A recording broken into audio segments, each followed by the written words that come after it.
मानसरोवर आज जो चीन में स्थित है, कभी ठमानस सरोवर के नाम से विश्वविख्यात था और उसमें रहने वाले हंस तो नीले आकाश में सफेद बादलों की छटा से भी अधिक मनोरम थे।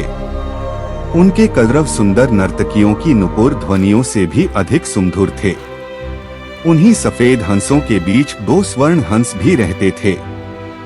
दोनों हंस बिल्कुल एक जैसे दिखते थे और दोनों का आकार भी अन्य हंसों की तुलना में थोड़ा बड़ा था। दोनों समान रूप से गुणवान और शीलवान भी थे। फर्क था तो बस इतना कि उनमें एक राजा था और दूसरा उसका वफादार सेनापति। राजा का नाम धृतराष्ट्र था और सेनापति का नाम सुमुख। दोनों हंसों की चर्चा देवों, नागों, यक्षों और विद्याधर ललनाओं के बीच अक्सर हुआ करती थी। कालांतर में मनुष्य योनि के लोगों को भी उनके गुण सौंदर्य का ज्ञान होने लगा। वाराणसी नरेश ने जब उनके विषय में सुना तो उसके मन में उन हंसों को पाने की प्रबल इच्छा जागृत हुई। तत्काल उसने अपने राज्य में मानस सदृश एक मनोरम सरोवर का निर्माण करवाया, जिसमें हर प्रकार के आकर्षक जलीय पौधे और विभिन्न प्रकार के कमल जैसे पद्म, उत्पल, कुमुद, पुंडरीक, सौगंधिक, तमरस और कहलर विकसित करवाए। मत्स्य और जलीय पक्षियों की सुंदर प्रजातियां भी वहां बसाई गईं। साथ ही राजा ने वहां बसने वाले सभी पक्षियों की पूर्ण सुरक्षा की भी घोषणा करवाई, जिससे दूर दूर से आने वाले पंछी स्वच्छंद भाव से वहां विचरण करने लगे। एक बार वर्षा काल के बाद जब हेमंत ऋतु प्रारंभ हुआ और आसमान का रंग बिल्कुल नीला होने लगा, तब मानस के दो हंस वाराणसी के ऊपर से उड़ते हुए जा रहे थे। तभी उनकी दृष्टि राजा द्वारा निर्मित सरोवर पर पड़ी। सरोवर की सुंदरता और उसमें तैरते रमणीक पक्षियों की स्वच्छंदता उन्हें सहज ही आकर्षित कर गई। तत्काल वे नीचे उतर आए और महीनों तक वहां की सुरक्षा, सुंदरता और स्वच्छंदता का आनंद लेते रहे। अंततोगत्वा वर्षा ऋतु के प्रारंभ होने से पूर्व वे फिर मानस को प्रस्थान कर गए। मानस पहुंचकर उन्होंने अपने साथियों के बीच वाराणसी के कृत्रिम सरोवर की इतनी प्रशंसा की कि सारे के सारे हंस वर्षा के बाद वाराणसी जाने को तत्पर हो उठे। हंसों के राजा युधिष्ठिर और उसके सेनापति सुमुख ने अन्य हंसों की इस योजना को समुचित नहीं माना।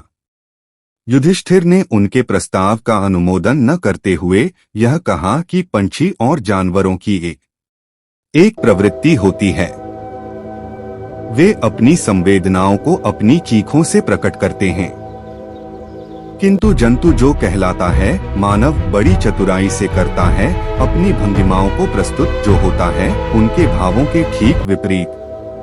फिर भी कुछ दिनों के बाद हंसराज को हंसों की जिद के आगे झुकना पड़ा और वह वर्षा ऋतु के बाद मानस के समस्त हंसों के साथ वाराणसी को प्रस्थान कर गया। जब मानस के हंसों का आगमन वाराणसी के सरोवर में हुआ और राजा को इसकी सूचना मिली तो उसने अपने एक निषाद को उन दो विशिष्ट हंसों को पकड़ने के लिए नियुक्त किया। एक दिन युधिष्ठिर जब सरोवर की तट पर स्वच्छंद भ्रमण कर रहा था, तभी उसके पैर निषाद द्वारा बिछाए गए जाल पर पड़े। अपने पकड़े जाने की चिंता छोड़ उसने अपनी तीव्र चीखों से अपने साथी हंसों को तत्काल वहां से प्रस्थान करने को कहा, जिससे मानस के सारे हंस वहां से क्षण मात्र में अंतर्धान हो गए। रह गया तो केवल उसका एकमात्र वफादार हमशक्ल सेनापति सुमुख। हंसराज ने अपने सेनापति को भी उड़ जाने की आज्ञा दी, मगर वह दृढ़ता के साथ अपने राजा के पास ही जीना मरना उचित समझा। निषाद जब उन हंसों के करीब पहुंचा तो वह आश्चर्यचकित रह गया, क्योंकि पकड़ा तो उसने एक ही हंस था, फिर भी दूसरा उसके सामने निर्भीक खड़ा था। निषाद ने जब दूसरे हंस से इसका कारण पूछा तो वह और भी चकित हो गया, क्योंकि दूसरे हंस ने उसे यह बताया कि उसके जीवन से बढ़कर उसकी वफादारी और स्वामी भक्ति है। एक पक्षी के मुख से ऐसी बात सुनकर निषाद का हृदय परिवर्तन हो गया। वह एक मानव था, किंतु मानवधर्म के लिए वफादार नहीं था। उसने हिंसा का मार्ग अपनाया था और प्राणातिपात से अपना जीवन निर्वाह करता था। शीघ्र ही उस निषाद ने अपनी जागृत मानवता के प्रभाव में आकर दोनों ही हंसों को मुक्त कर दिया। दोनों हंस कोई साधारण हंस तो थे नहीं। उन्होंने अपनी दूरदृष्टि से यह जान लिया था कि वह निषाद निस्संदेह राजा के कोप का भागी बनेगा। अगर निषाद ने उनकी जान बख्शी थी तो उन्हें भी निषाद की जान बचानी थी। तत्काल वे निषाद के कंधे पर सवार हो गए और उसे राजा के पास चलने को कहा। निषाद के कंधों पर सवार जब वे दोनों हंस राज दरबार पहुँचे तो समस्त दरबारीगण चकित हो गए। जिन हंसों को पकड़ने के लिए राजा ने इतना प्रयत्न किया था वे स्वयं ही उसके पास आ गए थे। विस्मित राजा ने जब उनकी कहानी सुनी तो उसने तत्काल ही निषाद को राजदंड से मुक्त कर पुरस्कृत किया।